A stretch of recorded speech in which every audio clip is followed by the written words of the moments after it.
عید الاضحیٰ پر release ہونے والی horror film Deemak نے ایک اور اعزاز اپنے نام کر لیا۔ چین کے شہر یانگزو میں منعقدہ Shanghai Cooperation Organisation film festival 2025 میں پاکستانی فلم دیمک اور نایاب نے شاندار کامیابی حاصل کی۔ عید الاضحیٰ کے موقع پر ریلیز ہونے والی ہارر فلم دیمک نے Shanghai Cooperation Organisation film festival 2025 میں بیسٹ ایڈیٹنگ کا ایوارڈ حاصل کیا، جبکہ فلم کے ایگزیکٹو پروڈیوسر سید مراد علی تھے۔ گزشتہ سال جنوری میں ریلیز ہونے والی فلم نایاب نے اسپیشل جیوری ایوارڈ اپنے نام کیا۔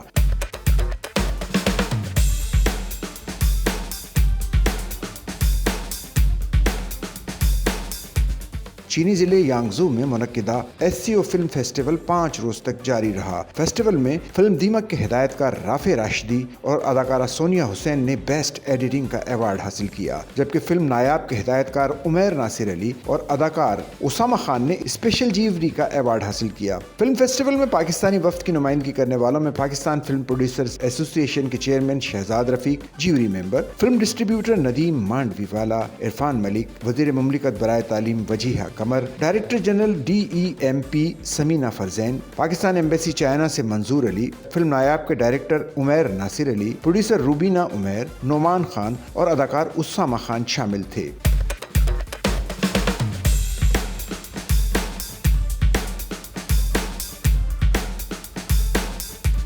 فلم دیمک کی میگا کاسٹ میں جاوید شیخ، سمینہ پیرزادہ، بشرا انصاری، سونیا حسین، فیصل قریشی اور سمن انصاری سمیت دیگر نامور اداکار شامل ہیں۔ دیمک کی کہانی ساس اور بہو کے درمیان کشیدہ تعلقات کے گرد گھومتی ہے، جس کا پس منظر ایک گھر میں بڑھتی ہوئی پراسرار اور ماورائی سرگرمیوں پر مبنی ہے۔ دوسری جانب فلم نایاب کی کاسٹ میں یمنا زیدی، جاوید شیخ، عدنان صدیقی، اسامہ خان، فواد خان اور فریال محمود شامل ہیں۔ نایاب کی کہانی بچپن سے کرکٹ کھیلنے کے شوقین خاندان اور سماجی مسائل کا ڈٹ کر مقابلہ کرنے والی لڑکی پر مبنی ہے۔ سچل نیوز نیٹ ورک کی ویڈیوز میں خوش آمدید۔ ناظرین، ویڈیو سے متعلق اپنی قیمتی رائے کا اظہار کمنٹ باکس میں ضرور کریں اور چینل کو سبسکرائب کریں۔